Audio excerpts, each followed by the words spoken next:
Hello everyone, in this video, I'm going to show you how you can resolve Amazon Prime video account lockout issues. So users often face account lockouts and unusual activity alerts preventing Prime Video access. So if locked out of your Amazon Prime Video account, first to do is to verify your identity via the Amazon website or application. You can also check for unusual activity notifications and then reset your password using a secure email link. And you can try also to clear cache and cookies of your devices like TV, web browser, phone, and etc. to avoid login errors. So you can also enable the two-factor authentication for added security. And if those ways doesn't work, you can also try to contact the Amazon support if issues persist.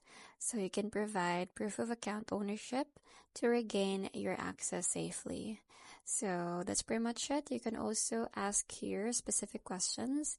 So this is the website, which is justanswer.com.